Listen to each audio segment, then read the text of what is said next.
Hi, good day everyone. Can you help me answer the following? Is there anything strange about the kid in the hat?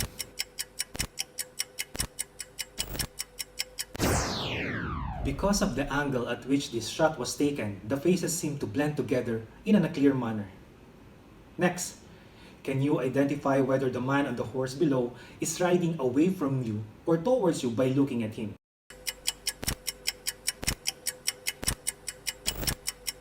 Based on the description at the bottom of the photo, to the ballparks he wends his way.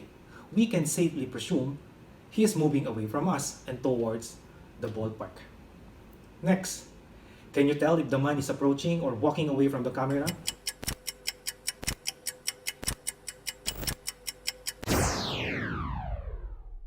Next, which line is longer?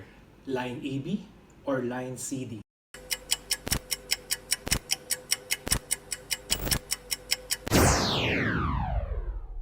If you measure them, however, you will find that they are exactly the same length. Do you believe your eyes were deceiving you? Can you trust your senses all the time? Should you always rely on our senses? All these are illusions, which are defined as deceptive appearance or impressions, things that can be misperceived or understood by the senses, and incorrect ideas or belief.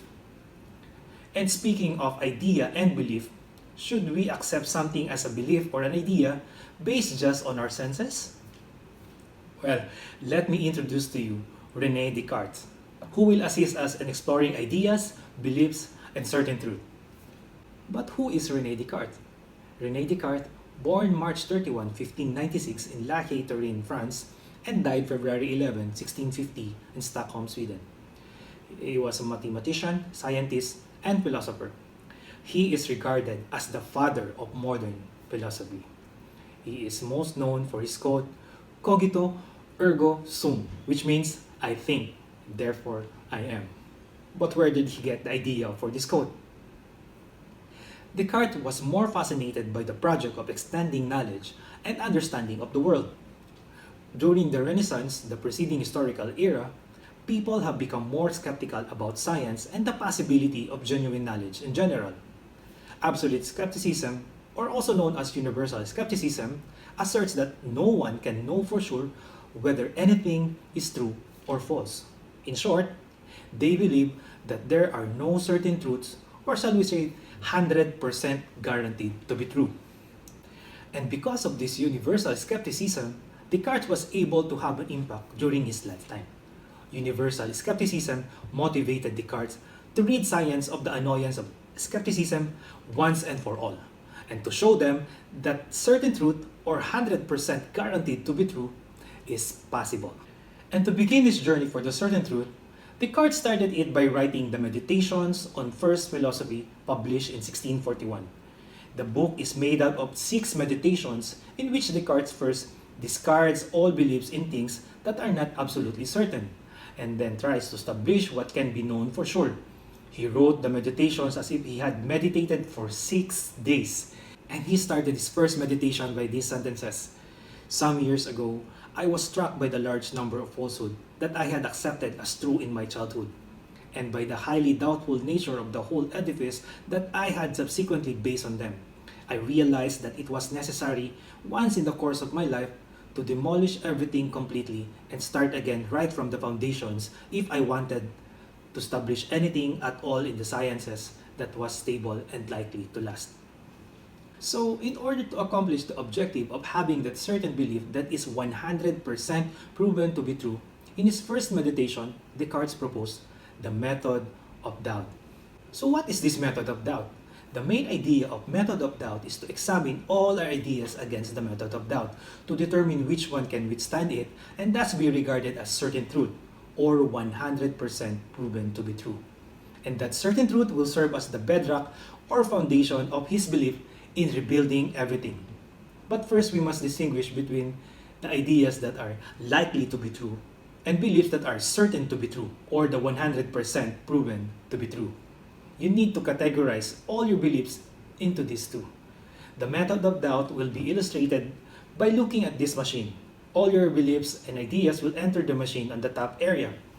This machine will process all your ideas and beliefs and categorize it into separate containers. The two containers at the bottoms are the categories: likely to be true and certain to be true. Descartes will subject all his beliefs into the method of doubt and then categorize by these two. Any beliefs or ideas that will fall to likely to be true category, he will stop believing them. He will treat it as definitely false. According to Descartes, so the purpose of rejecting all my opinions, it will be enough if I find each of them at least one reason for doubt. He thus decided that if there was reason to doubt the truth or something, no matter how slim the doubt, then it should be discarded as false. But the problem is that he has a lot of beliefs to test, and it will take him a long time to do it one by one using the method of doubt. Descartes responded to this concern by his statement. He said, "And to do this, I will not need to run through them all individually, which would be an endless task. Once the foundations of a building are undermined, anything built on them collapses of its own accord. So, I will go straight for the basic principle on which all my former beliefs rested." Descartes said rather than going all over his views individually, which he believes would be an endless job, he will go straight to the basic principle. So what is this basic principle? Let me show you the concept of basic principle using this building. We have the building's foundation that will represent the basic principle. We also have levels of the buildings and other materials resting on the foundation. It will represent all the beliefs that are resting on the basic principle. Example, because my father told me so, I believe in a lot of things such as politics, behavior, love, values, religion, and so on. So the basic principle there is trust or believe whatever my father tells me. Beliefs such as politics, behavior, love, values, religion are the different levels of the buildings and the other components resting on the basic principle. However, if I discover my father lies on sometimes, I will begin to doubt this basic principle. Even if my father appears to always guide me to the truth, it's possible that he's been deceiving me. And all of my views or all of the things I believe because of what my father has told me will be classified as likely true. It will be considered false. So by doubting the basic principles, we can doubt a bunch of beliefs. We don't need to run through them individually. Descartes will just gather all his basic principles and see if he can doubt it. And if there's a reason or a single reason to doubt, it will fall on the likely to be true category. And he will stop believing all the beliefs rested on it. Now the question is, what was the basic principle of Descartes? The basic principle of Descartes is, believe things based on my senses. And according to him, whatever I have till now accepted as most true, I have acquired either from the senses or through the senses. But from time to time, I have found that the senses deceive. And it's prudent never to trust completely those who have deceived us even once. Descartes knows that his senses may be deceiving him once more, as they have done in the past. He reasoned that if a claimed source of knowledge is sometimes deceiving, it could be deceptive all of the time and should be discarded as false. As a result, his basic principle of believing things based on senses falls into the category of likely to be true and is viewed as false. He also mentioned how often asleep at night am I convinced of such familiar events, that I am here in my dressing gown sitting by the fire when in fact I am lying undressed in bed. He realizes that many of his beliefs would be false if he were just dreaming. Because he cannot determine if he's dreaming or not, any beliefs based on his senses should be questioned. Dreams appear to be similar to real life experiences and they were difficult to distinguish. Descartes also realized that he could be mistaken even about beliefs that seem clearly true to him, whether awake or dreaming. He also added, as I think about this more carefully, I see plainly that there are never any sure signs by means of which being awake can be distinguished from being asleep. And according to him, there are no sure signs that can distinguish being awake from being asleep. There is nothing you can do, not even pinching yourself to verify whether you're dreaming or awake, because pinching yourself might always be part of your dream. You can take any test to see if you're dreaming or awake, and if you're sure, you can say, "Yes, I'm awake." However, you can still be dreaming and seeing yourself taking the test in your dream. Descartes began to doubt everything at this moment. Doubts about having clothes, hands, feet, body, home, friends, family, and almost everything. He is doubtful of everything because everything he thinks is based on his senses, either what he has seen or what someone has told him. So what are the beliefs that Descartes hasn't yet doubted during his time of meditation? He mentioned some things like color exists, corporeal, arithmetic, geometry, because it comes from the pure thought. But along the process, he still doubted those things. This is what Descartes said next. I will suppose that some malicious demon of the utmost power and cunning has employed all his energies in order to deceive me.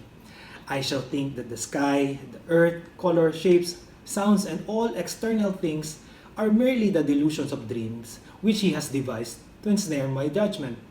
Descartes then considered the most extreme reason for doubt, that there may be a wicked demon, sometimes described as genius, genie, or spirit, that has the ability to control all his thoughts and fool him into believing the things he mentions like color exists, corporeal, arithmetic, and geometry.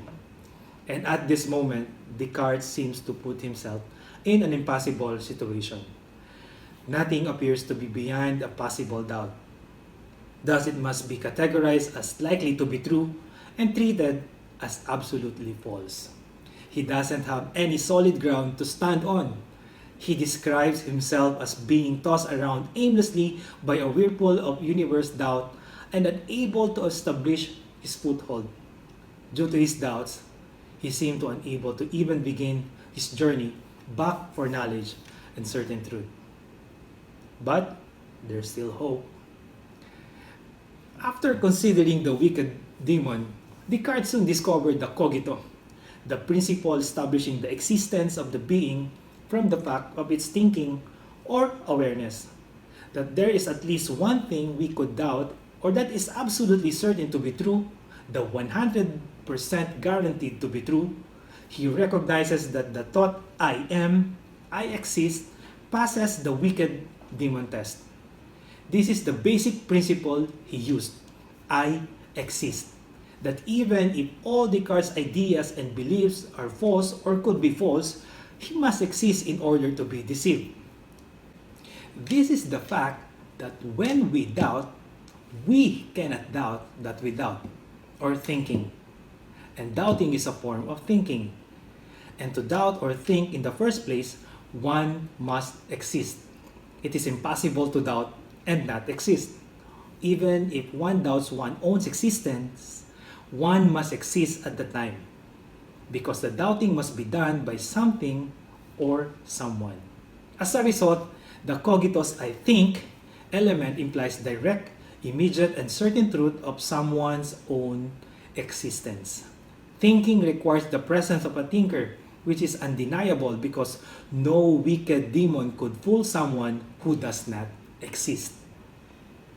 Descartes had finally discovered what he was looking for: certain, undeniable, irrefutable knowledge. Under certain truth category, the 100% guaranteed truth. Cogito, ergo sum. I think, therefore I am. For my personal insights, I want to share this quote from Descartes. An optimist may see a light where there is none, but why must the pessimist always run to blow it out? Rather than losing our opportunities and chances to be successful, we need to remain optimistic, hopeful, and confident.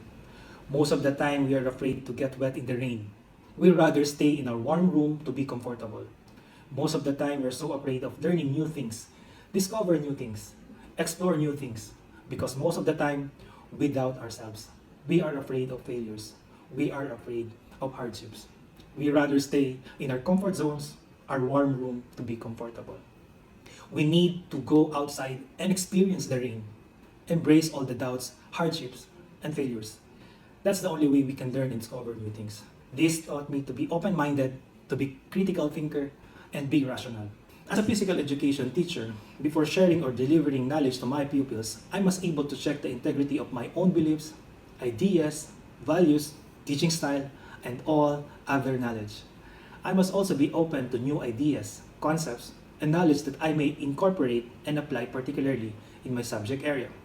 And finally, I'm able to reject those uncertain truths and ideas, especially when it comes to critical issues in my field, giving my students certain truth information rather than information from unreliable sources. Like Descartes, I must be critical and rational. Thank you.